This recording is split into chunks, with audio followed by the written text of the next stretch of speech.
problem number 3.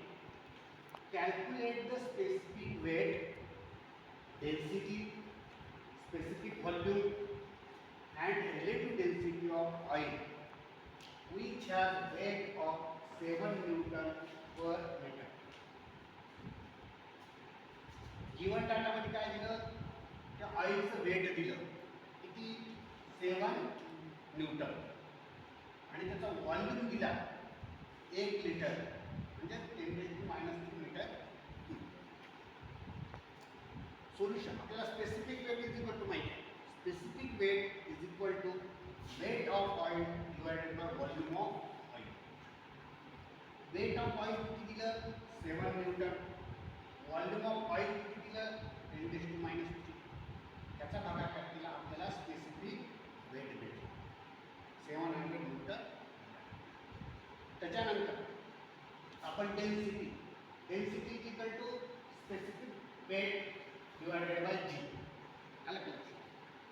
आपल्याला आता specific weight माहिती आहे, आता आपण फाइंड आउट केलं. स्पेसिफिक वेट किती आलं 60,000. जीची किंमत किती आहे 9.81. तर डेन्सिटी किती आलं 713.56 kg मीटर क्यूब. त्याच्यानंतर आपल्याला स्पेसिफिक व्हॉल्यूम फाइंड आउट करा म्हणलं. Specific volume is equal to 1 by specific weight. 1 भागिले 1 डिवायडेड बाय स्पेसिफिक वेट म्हणजे 1 भागिले स्पेसिफिक वेट.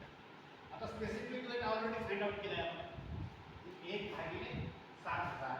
तर आपलं स्पेसिफिक व्हॉल्यूम आलं 1.42 × 10⁻⁴ metre cube per Newton.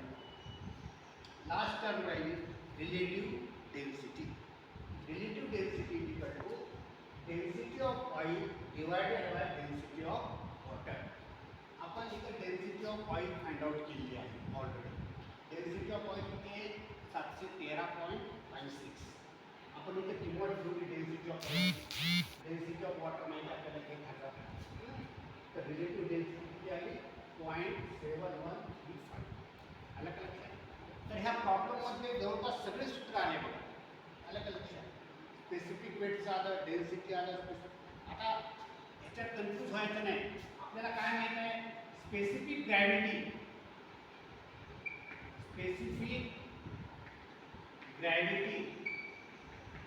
Is equal to O into G माहिती आहे. फक्त आपण ह्याला उलटं केलं, O इथं ठेवलं डेन्सिटी आणि ह्याला G भागिले. आलं का लक्षात? मूळ सूत्र आलं. Okay, we will